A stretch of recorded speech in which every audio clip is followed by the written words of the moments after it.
प्रतीक यादव की मौत नहीं हत्या है। क्या प्रतीक यादव पर हमले हुए, चोट के निशान कैसे आए और चोट के निशान थे तो पोस्टमार्टम रिपोर्ट में क्यों नहीं थे? ये तमाम वो सवाल हैं जो कि सोशल मीडिया पर इन दिनों काफी तैर रहे हैं। 13 मई वो दिन जबकि प्रतीक यादव की मौत की खबर आती है, निधन की खबर आती है। लखनऊ में प्रतीक यादव ने अपनी अंतिम सांस ली। प्रतीक यादव जो कि मुलायम सिंह यादव के सौतेले बेटे थे, लेकिन इसके ठीक बाद चर्चाएं तेज हुई, कयासों का बाजार गर्म हुआ कि आखिर मौत हुई तो हुई कैसे। कोई हत्या बता रहा है तो कोई बता रहा है एक साजिश। बहरहाल मामले को डॉक्टर्स कैसे देखते हैं, विशेषज्ञ कैसे देखते हैं, चलिए समझ लेते हैं। एक सिंपल सी बात है, जितनी इंफॉर्मेशन अभी पब्लिक डोमेन में है, दो चीजों को अलग अलग करके बात चलेंगे कि शरीर पे नीले निशान मिले, पहली चीज। दूसरी चीज, नाखून जो थे वो नीले थे, और जो डेथ का कारण बताया गया वो पल्मोनरी एम्बोलिज्म बताया गया। पल्मोनरी एम्बोलिज्म को थोड़ा 30 सेकंड में हम समझते हैं कि क्या हुआ होगा। किसी को भी अगर हार्ट में, लंग से खून होके जाता है हार्ट की तरफ, प्यूरिफाई होके लंग से, अगर किसी के हार्ट में या लंग में अगर खून का थक्का जम जाए, जो नलियां हैं खून की, जो ब्लड का सप्लाई हार्ट को लेके जा रही हैं, तो आप समझिए हार्ट को खून नहीं मिल पाता। एक खून आगे पंप कर रहा है हार्ट, पीछे से लंग्स ऑक्सीजन करके हार्ट को खून सप्लाई कर रही है। तो आप ये समझिए सप्लाई काट दी, किसी ने ब्लड सप्लाई काट दी। अब वो ब्लड सप्लाई इंसान नहीं काट सकता दोस्तों। आप ये प्लीज समझिए इस बात को, वैभव मिश्रा जी और शिवेंद्र गौड़ जी और आपके सारे इतने अनेकों दर्शकों को ये समझना जरूरी है। पल्मोनरी एम्बोलिज्म अचानक होता है, उसका कारण बेड रिडन कंडीशन हो सकती है, उसका कारण कोई भी खून को जो थक्का जमा दे, मतलब खून को गाढ़ा कर दे, वो होता है। अब आप समझिए, ऑक्सीजन नहीं मिली, हार्ट ने पंप नहीं किया, तो जो नाखून थे वो नीले पड़ गए। तो पल्मोनरी भार्गव जी, इसमें एक प्रश्न जोड़ दूं। आपने बहुत अच्छी चीज बताई है ताकि उसका भी जवाब दे सकें। इसकी वजह से क्या नाखून नीले पड़ सकते हैं? बिल्कुल या दूसरा बिल्कुल सवाल एक और है, क्या ऐसी कोई दवा दी जा सकती है जिससे खून गाढ़ा हो जाए और वो थक्का जमाने का काम करे? ऐसा कोई षड्यंत्र या साजिश हो सकती है या सिर्फ कोरी कल्पना है? नहीं शिवेंद्र जी, पल्मोनरी एम्बोलिज्म ना इंसान की चोट से हो सकता है, ना दवाई से हो सकता है। और जो नीले नाखून पड़े, वो नीले नाखून पड़ने का मतलब ये है कि पल्मोनरी एम्बोलिज्म पहले हुआ, उसके बाद ऑक्सीजन की कमी हुई, जिसकी वजह से मेरी उंगलियां और नाखून नीले पड़ गए। मैं शरीर पे चोटों के निशान को नहीं समझा सकता, वो पोस्टमार्टम रिपोर्ट बताएगी। बट अभी जो दिखता है प्राइमा फेसी कि उनको किसी कारणवश पल्मोनरी एम्बोलिज्म हुआ। अब ये डिटेल्स क्योंकि आज सार्वजनिक जनाव पे नहीं है, क्यों वो उनकी बेड रिडन कंडीशन थी, 2 महीने पहले वो किस चीज से एडमिट हुए थे मेदांता अस्पताल में, क्या वो बेड रिडन थे, क्या एक्सरसाइज नहीं कर पा रहे थे। और बहुत बार शिवेंद्र जी ऐसा भी होता है, 40 से 50% जो हमारे पास मरीज आते हैं वो बिल्कुल नॉर्मल होते हैं, वो घर में बैठे बैठे सडनली कोलैप्स हो जाते हैं, क्योंकि हार्ट का खून का थक्का जो है लंग्स में जम जाता है। तो इसीलिए पल्मोनरी एम्बोलिज्म एक इमरजेंसी है, एक कैटास्ट्रॉफिक इवेंट है, जो कोई इनिशिएट नहीं करता, अपने आप होता है। और दूसरी चीज, थोड़ी टेंजेंशियल बात करूंगा शिवेंद्र गौर जी, कि आज की तारीख में बहुत सारे लोग जो सडनली हमने देखा एक्सरसाइज करते हुए जिनकी मृत्यु हो जाती है, वो प्रोटीन पाउडर्स वगैरह ज्यादा लेते हैं, उसकी भी हमें अभी खबर नहीं है। बट आम जनता को सिर्फ इतना ही समझना जरूरी है, जो यंग डेथ्स होती है हार्ट और पल्मोनरी एम्बोलिज्म में, उसमें आपकी एक्सेसिव प्रोटीन इनटेक का बहुत बड़ा कारण होता है। बिल्कुल बट इस केस में पल्मोनरी एम्बोलिज्म का कोई भी प्राइमा फेसी ऐसा नहीं लगता कि कोई उसको इंड्यूस करा सकता है। ये खून का थक्का जमा, उसने खून का सप्लाई हार्ट को काटी, सांस फूली, ऑक्सीजन की कमी हुई और मेरी मृत्यु हो गई। बिल्कुल। डॉक्टर भार्गव, मेरा भी एक सवाल है। अभी कहा जा रहा है कि विसरा रिपोर्ट जो है वो बाद में आएगी, उससे और चीजें स्पष्ट होंगी, उसमें क्या क्या कुछ पता चलेगा? देखिए, वो तो एक क्रॉनिक चीज है। आज की तारीख में अगर कोई कोई कहता है कि मुझे जैसे पॉइजन दिया गया, पॉइजन से पल्मोनरी एम्बोलिज्म नहीं होता। विस्तरा से मुझे बाकी चीजें कोलैबोरेट हो जाएंगी कि मेरे पास कोई क्रॉनिक, कोई ऐसी चीज चल रही थी जिसकी वजह से हुआ, कोई मेरा ब्लड टेस्ट से कोई मेरे को जेनेटिक एबनॉर्मेलिटी थी जिससे इतनी जल्दी मेरा खून का थक्का जम गया और मेरी मृत्यु का कारण बन गया। अगर पल्मोनरी एम्बोलिज्म में देखें, इतने मैसिव पल्मोनरी एम्बोलिज्म में कहीं भी शब्द अभी मैसिव यूज नहीं किया, तो डिटेल रिपोर्ट पढ़नी पड़ेगी क्योंकि अभी तो पत्रकारों के माध्यम से आई है। तो मैसिव पल्मोनरी एम्बोलिज्म से मोर्टेलिटी बहुत हाई होती है, मरने की संभावना बहुत हाई होती है। तो डॉक्टर इसीलिए भार्गव, एक बिस्तरा सवाल मेरा आपसे है, ये है कि चूंकि मुझे पता नहीं आप कितना मेडिकल लीगल के तौर पे कहीं गवाही में या कहीं पेश हुए हैं नहीं हुए हैं, लेकिन आप निश्चित तौर पे जो जिस तरह से आपका अनुभव लग रहा है, मुझे लगा कभी ना कभी आपको इससे दो चार होना हुआ होगा। तो जो पोस्टमार्टम रिपोर्ट होती है इस तरह का, और जो अभी रिपोर्ट है उसमें जिस तरह का आप बता रहे हो, जिस बीमारी से मौत हुई है, उसमें आपने बताया कोई भी ह्यूमन अलग से, कोई अपराधी, कोई षड्यंत्रकारी इसको किसी भी तरीके से, किसी जहर से, किसी दवा से, किसी भी केमिकल से पैदा नहीं कर सकता। इसका मतलब ये होता है कि आपका जो इसके अनुसार में ये मौत जो है एक ड्यू टू हेल्थ इशू की वजह से है। अब सवाल ये होता है, मेरा सवाल दूसरा ये है कि अगर पोस्टमार्टम रिपोर्ट ये है तो इससे कोई भी षड्यंत्र या भविष्य में इससे किसी भी तरह का अपराध सिद्ध करने जैसी कोई चीज नहीं हो सकती है। क्या ऐसा है? बिल्कुल आपकी शिवेंद्र गवाही क्या जी, रहेगी? आपकी गवाही एज ए डॉक्टर क्या रहेगी? अदालत में कोई लाता शिवेंद्र भी जी है इसको? बहुत बढ़िया बात कही। आज भी अगर कोई मेरे को ये पोस्टमार्टम रिपोर्ट दिखाता है तो मैं ये कहूंगा कि अनफॉर्चुनेट यंग आदमी में एक बहुत ही अनफॉर्चुनेट इवेंट हुआ। मेरा किसी भी टाइम पे इसमें षड्यंत्र की तरफ विश्वास नहीं जाएगा या मैं उसकी तरफ नहीं सोचूंगा, क्योंकि ये खून का थक्का किसी भी तरीके से बाहरी इंसान नहीं पैदा कर सकता। इस एक बात चीज को हमें एक चीज सर, बिल्कुल आपने बिल्कुल स्पष्ट किया, और यही चीज हम तमाम इस पूरे चीज को देख रहे हैं। हमारे देखने का मकसद ये है डॉक्टर साहब, क्योंकि बहुत बड़ी राजनीतिक फैमिली से जुड़ा हुआ इंसान है और कुछ कंडीशंस ऐसी हैं जैसे कि एक पूर्व मुख्यमंत्री का सौतेला भाई होना, परिवार से दूर होना, राजनीति से दूर होना, ये सारी चीजें लगती हैं किसी इतनी कम उम्र में मौत होती है। हम डॉक्टर नहीं हैं, हमें दूर से या दूसरे तमाम लोगों को ऐसा लग सकता है कहीं ऐसा तो नहीं ये नेचुरल डेथ ना हो या ये हेल्थ इशू की वजह से ना हो, तो इसलिए आपसे सवाल पूछा। एक सवाल इसमें और जोड़ता हूं जो चूंकि वैभव ने पूछा था उसको और क्लियर करने के लिए, यानी कि जो बिसरा जो गया है उस बिसरा की रिपोर्ट से आपके अनुसार, मैं समझ पा रहा हूं, हमें सिर्फ ये पता लगेगा कि ये जो बीमारी आप बता रहे हो इसका और कितना प्रभाव था, दूसरे अंग इसके कितने प्रभाव में आए थे और कैसा कैसा हुआ था, यही पता लग पाएगा, ना कि किसी अन्य चीज का पता लग बिल्कुल पाएगा। शिवेंद्र जी, जो विसरा रखा जाता है वो आपकी पिछले 38 साल की कहानी बयान करता है। जी मैं इतना उस विसरा से और उस ब्लड के सैंपल से पिछले 38 साल में आदमी ने क्या क्या किया, क्या क्या जेनेटिक टेस्टिंग की जरूरत है उसको या नहीं है, इस बारे में बात की जा सकती है, ताकि कोई परिवार के उनके लोगों को, जो बाकी लोग हैं, उनमें ऐसी आकस्मिक मृत्यु की खबर ना हो, इस पे ध्यान दिया जा सकता है। तो जो विसरा है, विसरा पे आपके ब्लड टेस्ट, आपके बायोकेमिस्ट्री टेस्ट, आपकी हिस्टोपैथोलॉजी, मतलब आप उसको काट के देखेंगे कि आप में उसमें क्या और कोई प्रॉब्लम तो नहीं थी। और चौथी सबसे बड़ी चीज जो इंपॉर्टेंट है वो जेनेटिक टेस्टिंग है, जो मुझे ये बता पाएगी कि ये मेरे साथ क्यों हुआ।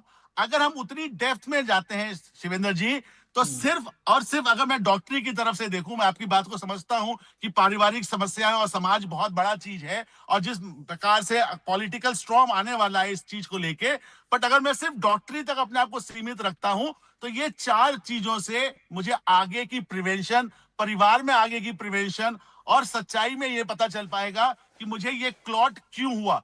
आपको, वैभव को, राहुल भार्गव को, दिव्यांश को, पंकज मिश्रा जी को कभी ऐसा क्लॉट नहीं हुआ ना। ये सिर्फ कुछ ही लोगों को क्लॉट क्यों होता है? क्या जेनेटिक बीमारी से ग्रसित था मैं, जिसको मैं आगे बाकी उनकी जो प्रोजेनीज है उनको रोक सकता हूं? तो मुझे लगता है कि इसमें अभी परतें खुलेंगी राजनीतिक तरीके से, जो भी हम सवाल उठाएं, बट आज जो पोस्टमार्टम रिपोर्ट अपने सामने है उसके चलते हुए इसका इंटरप्रिटेशन बहुत ही सिंपल है। क्योंकि पल्मोनरी एम्बोलिज्म में कई बार पैर में, अक्सर क्या होता है लोगों को, ज्यादातर अगर 100 लोग पल्मोनरी एम्बोलिज्म मतलब खून के थक्के से लंग में आते हैं तो 100 में से 70 लोगों को पैर में भी खून का एक थक्का होता सवाल है। डॉक्टर साहब आपके दिमाग, मेरे दिमाग में आ गया, मैं इसको बिल्कुल अंत तक, कहते हैं ना हमारे यहाँ कहावत है गांव में कि मुर्दे को घाट तक पहुंचा देना, ताकि उसके बाद सवाल ही ना रहे। तो मेरा इसमें एक सवाल ये है कि ठीक है, अगर ये रिपोर्ट ठीक है तो जो बिस्रा रिपोर्ट है उसमें वही चीजें आएंगी, जेनेटिक बीमारी आएगी, ऐसे हम प्रिकॉशंस ले सकते हैं कि परिवार के दूसरे सदस्यों को इस तरह की बीमारी ना हो। ये सारी चीजें बढ़िया, बहुत ठीक है, बात हो सकती है।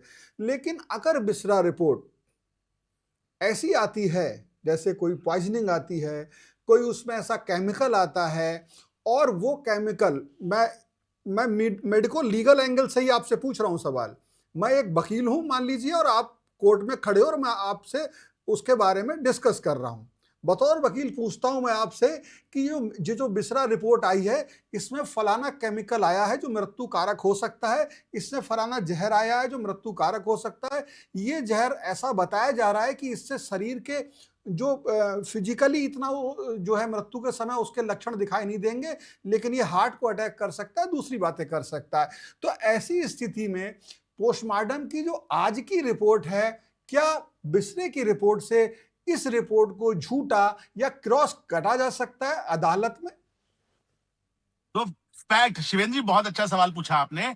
अगर मैं रशियन केजीबी की बात करूं, जिन्होंने ये पॉलिटिकल असैसिनेशंस यूरोप में किए, उनमें थोरियम वगैरह मापदंड होते थे, आपके केमिकल्स होते थे थोरियम वगैरह, जो सालों साल दिए जाते थे, जिससे हार्ट की मसले कमजोर हो जाती थी और हार्ट अटैक हो जाता था। अपने सामने क्या खून का थक्का है। अब वो खून का थक्के के साथ में मान लीजिए राहुल भार्गव पिछले 10 साल से किसी प्रकार का सेवन करते हैं, पर उनका मृत्यु का कारण कुछ पल्मोनरी एम्बोलिज्म हुआ। विसरा यह भी बताएगा कि शायद वो किसी प्रकार का सेवन करते थे पदार्थों का, जिसकी वजह से इम्यूनिटी कम हो सकती है। आपको कॉज इन इफेक्ट को जोड़ना बहुत ज्यादा जरूरी है शिवेंद्र जी। कॉज इफेक्ट का मतलब क्या होता है कि मैं 5 साल से कोई मुझे पॉइजन दे रहा था, रोज राहुल भार्गव 5 साल से किसी चीज का सेवन कर रहे थे, उसके कारणवश उनका खून गाढ़ा हुआ और मृत्यु हुई, तब वो कोरिलेट होते हैं। कॉज और इफेक्ट को जोड़ना पड़ता है। तो इसलिए विसरा की जो रिपोर्ट फाइनल आएगी गौर जी, उससे बहुत सारी चीजें और भी पता चलेंगी। बट अभी एक चीज भार्गव साहब, मैंने वही कहा कि आज की जो रिपोर्ट आई है फौरी तौर पे, ये फिजिकल और तमाम चीजें देख करके जो आई है, डॉक्टर जितना देख सकते हैं बिना विसरा के, और विसरा में अगर ऐसी चीज आती है जो किसी की जान लेने वाले किसी तत्व को, चाहे स्लो पॉइजन या तुरंत का दिया पॉइजन या खुद की तो छोड़ दीजिए, वो तो उनकी गलती होगी, लेकिन अगर ऐसा कोई, देखिए कई चीजें ऐसी होती हैं भार्गव जी, कहते हैं ना, कहावत है कि अगर वो मुझे जहर देता तो कातिल कहलाता, उसने किया ये कि मुझे दवा न दी, ठीक है ना।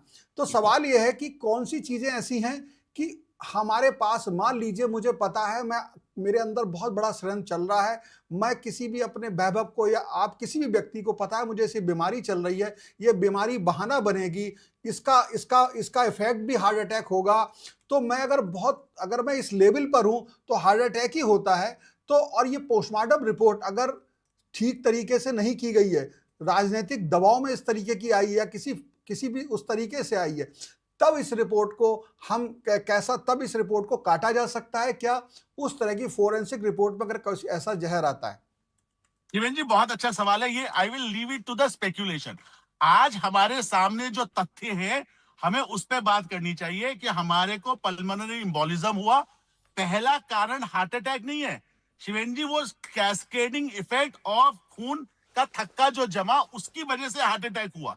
अगर हार्ट और लंग में बिल्कुल क्लियर मिलता। सर ये पोस्टमार्टम रिपोर्ट कह रही है, अगर मैं इस पोस्टमार्टम रिपोर्ट को झूठा मानूं और मुझे जो है बिस्रा रिपोर्ट से ऐसे तथ्य मिले कि पोस्टमार्टम रिपोर्ट झूठी है, तब मेडिकल लीगल में क्या बयान होगा आपका? तो शिवेंद्र जी, जैसे जैसे तथ्य आते जाएंगे, परतें खुलती जाएंगी, तो सच और झूठ का अपने आप खुलासा, यानी कि अभी साजिश खुलने का रास्ता बकाया है, मैं ये पूछना चाहता हूं, अगर ऐसा होता है। शिवेंद्र जी, सारे रास्ते बंद, सारे दरवाजे बंद नहीं हुए इस पोस्टमार्टम रिपोर्ट के आज की। शिवेंद्र जी बात बिल्कुल सही है, बट आज जो प्राइमा फेसी सुबह से शाम तक की विसरा रिपोर्ट आई, जो पल्मोनरी एम्बोलिज्म की रिपोर्ट आई है, वो ये साफ दर्शाती है कि मेरा किसी कारणवश खून का थक्का जम गया। अब वो किसी कारणवश जो क्वेश्चन मार्क है शिवेंद्र जी, जैसे आप बात कर रहे हैं, उसकी परतें खुलेंगी तो दूध का दूध, पानी का पानी हो जाएगा। मुझे यही चाहिए था आपसे सर। छोटा सा सवाल और है डॉक्टर भार्गव, उसके बाद फिर अपने और मेहमानों के पास चलते हैं, बाकी लोग भी हमारे साथ जुड़े हुए हैं। डॉक्टर साहब, मेरा एक सवाल है कि 30 अप्रैल को प्रतीक जो है वो अस्पताल में भर्ती हुए थे, एक निजी अस्पताल में। उसके बाद 3 दिनों तक वो भर्ती थे, उसके बाद बिना डॉक्टर से छुट्टी लिए वो चले गए थे। क्या ऐसा हो सकता था कि अगर वो इस वक्त हॉस्पिटल में ही होते, डॉक्टरों की देख रेख में होते, तो उनके साथ ऐसा नहीं होता? बिल्कुल वैभव मिश्रा जी, ये तो बिल्कुल प्लेन एंड सिंपल है। इसमें एक और चीज ये है कि अगर मैं बीमार हूं तो मुझे हॉस्पिटल जाने की जरूरत है, ना कि डॉक्टर को घर बुलाने की जरूरत है। क्या पता मुझे सांस फूलने की कंडीशन अब रात के पहर में हुआ, उस समय बहुत सारे लोग सो रहे होते हैं, मेरी सांस कब फूलनी स्टार्ट हुई, 3 बजे स्टार्ट हुई, 4 बजे स्टार्ट हुई। Right time of death postmortem को भी पढ़ना जरूरी है कि कितने बजे मेरी मृत्यु हुई, क्योंकि पोस्टमार्टम बता सकता है। तो अगर 30 अप्रैल को अगर वो भर्ती थे तो उसका कारण क्या था, उसका आपको विश्लेषण करना चाहिए। क्या बीमारी थी, कौन सी दवाइयों पे थे, क्या 30 तारीख से लेकर 13 तारीख तक वो बेड रिडन कंडीशन में थे, क्या चल फिर रहे थे? क्योंकि पल्मोनरी एम्बोलिज्म किन लोगों को होता है वैभव जी? जो लॉन्ग डिस्टेंस फ्लाइट, 8 घंटे से लंबी फ्लाइट लेते हैं, जो बेड रिडन होते हैं, जिनका ऑपरेशन हुआ होता है, ठीक है ना, इन लोगों को, ज्यादातर लोगों को पल्मोनरी एम्बोलिज्म की परेशानी होती है। तो इंपॉर्टेंट चीज ये भी है, क्योंकि आज सिर्फ हमारे पास आधी अधूरी इंफॉर्मेशन है, उसकी बहुत पहले की शुरुआती और आगे जानकारियां हैं की, जी। आगे और पहले की जिम्मेदार वो नहीं है। तो ये कमेंट कर देना कि हम उसको कितनी सतह तक देखें, ये सारी स्पेक्यूलेशन है और क्वेश्चंस हैं। इन क्वेश्चंस को जब आपका एक रिस्पॉन्सिबल चैनल पूछेगा तो ये लोगों के लिए भी एक आंख खोलने वाली बात होगी कि किस प्रकार से जीवन शैली को बदलना चाहिए ताकि यंग लोगों की मृत्यु ना हो। 38 साल कोई उम्र नहीं है वैभव जी। जब हम अपने गुड़गांव, दिल्ली, मुंबई में बात कर रहे हैं 100 साल जीने की, 38 साल कोई उम्र नहीं होती।